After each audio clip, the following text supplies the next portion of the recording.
ये दोनों हमारे पास क्या है, सेमीकंडक्टर है। लास्ट वीडियो में हमने डिफरेंस देखा था, कंडक्टर, इंसुलेटर और सेमीकंडक्टर में क्या डिफरेंस होता है, ये हमने लास्ट में देखा था। तो मेरे पास दोनों सेमीकंडक्टर हैं। तो जो हमारे पास है, सिलिकॉन को हम यूज़ करते हैं डायोड्स में, ट्रांजिस्टर में, इसी तरह हम इसको इंटीग्रेटेड सर्किट में यूज़ करते हैं, और अदर हम सेमीकंडक्टर डिवाइसेस में भी सिलिकॉन को यूज़ करते हैं। इसलिए जो मेरे पास जर्मनी में इसके भी यूजेस हैं। अब ये हम बात याद रखिएगा कि जो मेरे पास सिलिकॉन है और जो मेरे पास जर्मेनियम है, इन दोनों के जो लास्ट वाला बैलेंस शेल है, जिसको हम ऑर्बिट का भी नाम देते हैं, इन दोनों में 4 इलेक्ट्रॉन्स है। इसमें भी 4 इलेक्ट्रॉन्स हैं, इसमें भी क्या है, 4 इलेक्ट्रॉन्स हैं। ओके, यानी कि अगर मैं सिलिकॉन का बताऊं कि सिलिकॉन में हमारे पास 3 शेल होते हैं। ओके, 2 इलेक्ट्रॉन होते हैं पहले शेल में, और 8 इलेक्ट्रॉन किस में होते हैं सेकेंड शेल में, और जो मेरे पास 4 इलेक्ट्रॉन्स किस में होते हैं आउटर शेल में, जो मेरे पास थर्ड शेल होता है। ये सिलिकॉन था का।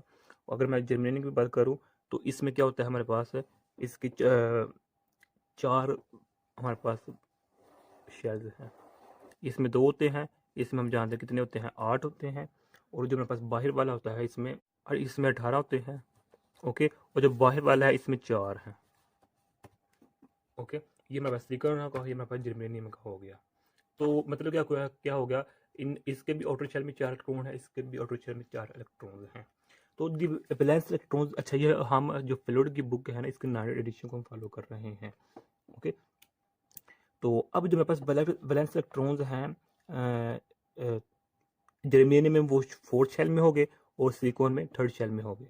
अब इसका मतलब क्या हुआ, this means that the germanium valence electrons are at higher energy levels than the silicon.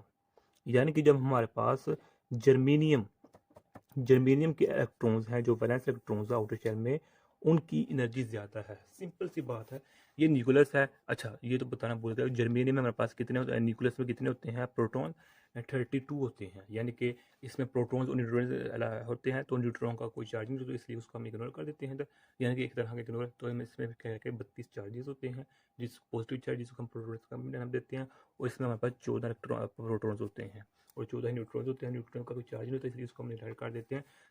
Positive charge जाएंगे हैं, प्रोटॉन्स आके हैं। Silicon, germanium. अब यहाँ बताया गया है कि जो मेरे पास जर्मेनियम है, इसके जो हमारे पास आउटर शेल में जो इलेक्ट्रॉन्स हैं, इनकी एनर्जी ज़्यादा है। तो इसका बेसिक मतलब यही हुआ कि जैसे जैसे हम शेल इस न्यूक्लियस से दूर जाते जाएंगे, तो एनर्जी शेल में मौजूद ऑर्बिट में मौजूद जितने भी इलेक्ट्रॉन्स हैं, उनकी एनर्जी ज़्यादा होती जाएगी। तो यही इसमें बताया गया है। तो यही वजह है कि जो हमारे पास जो हमारे पास ये प्रॉपर्टी है, ये जर्मेनियम को मोर अनस्टेबल बना देती है। क्या, मोर अनस्टेबल इसको, वो क्यों, क्योंकि अब ये देखे ना, इस न्यूक्लियस का इन जो मेरे पास ये आउटर में 1 2 3 4 इलेक्ट्रॉन्स है, इन पर असर बहुत कम है, तो इसलिए ये अनस्टेबल है। इसमें क्या है, इसमें 4 इलेक्ट्रॉन्स है, ये चूंकि 4th शेल में है या 3rd शेल में है। अब न्यूक्लियस की इस पर चारों पर फोर्स है सही, लेकिन इसकी निस्बत ज़्यादा है, इसलिए जो जर्मेनियम में ये अनस्टेबल होता है। और यही मेन वजह है कि सिलिकॉन को हम अपने इलेक्ट्रॉनिक डिवाइसेस में ज़्यादा यूज़ करते हैं, सेमीकंडक्टर डिवाइसेस में सिलिकॉन को ज़्यादा यूज़ करती हैं। क्यों क्यों यूज़ करती हैं, इसलिए यूज़ करती हैं क्योंकि सिलिकॉन में जो न्यूक्लियस है, उसकी जो फोर्स है 3rd शेल के 4 इलेक्ट्रॉन्स पर, वो ज़्यादा है बेनिस्बत इसके कि जो जर्मेनियम है, उसके 4th शेल में जो 4 इलेक्ट्रॉन्स हैं उनकी यहाँ फोर्स कम है इन पर, और यहाँ क्या है, ज़्यादा है। ओके, तो यही आज का हमारा इतना सा टॉपिक था। अच्छा, अब ये इसमें ये देख लें कि अगर हमने इंट्रिंसिक सेमीकंडक्टर बनाना है, यानी कि चूँकि अब हम नेक्स्ट वीडियो में डिस्कस करना है ना कि पी टाइप और एन टाइप सेमीकंडक्टर्स क्या होते हैं, तो उसको समझने से पहले पहला जो स्टेप है उस वीडियो का वो ये है कि इंट्रिंसिक सेमीकंडक्टर की 2 टाइप्स होती है, एक होती है इंट्रिंसिक और सेकंड होती है एक्सट्रिंसिक। तो हम सिर्फ इंट्रिंसिक पर बात करने लगे हैं।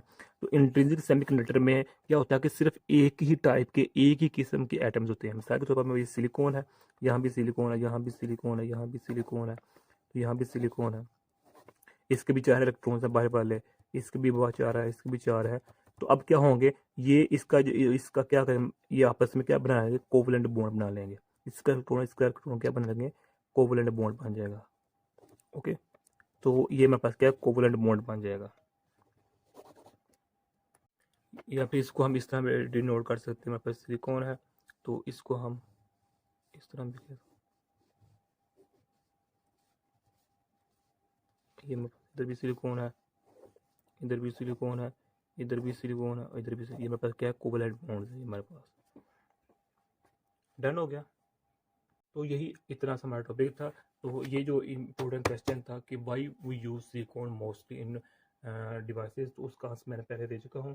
या फिर हम इन सिंपल वर्ड्स हम ये कह सकते हैं जो जो जर्मेनियम का एनर्जी गैप है, एनर्जी बैंड गैप है, वो कितना है, 0.72 है।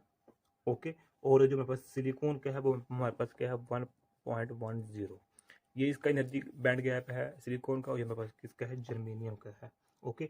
यही वजह है कि जो जर्मेनियम है वो लेस हमारे पास हायर कंडक्टिविटी, यानी कि जो जर्मेनियम है उसके जो मेरे पास ये इनकी जो मेरे पास होती है पावर स्ट्रेंथ एनर्जी ज़्यादा होती है।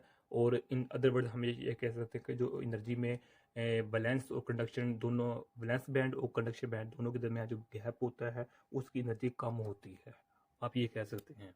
ओके। तो सिंपल आंसर मैं पहले बता चुका हूँ। तो अगर आप फिर भी इसको दूसरी टर्म में बताना चाहते हो तो आप ये, हाँ, हम इधर ये कह सकते हैं कि जो इन दी फॉर्म ऑफ जर्मेनियम जो वैलेंस बैंड और कंडक्शन बैंड है इन दोनों के दरमियान जो एनर्जी बैंड गैप की वैल्यू है वो लो है किससे, सिलिकॉन से। वो ये देख लीजिए, इसकी 1.12 है, इसकी ये है 1। तो यही आज का हमारा टॉपिक था।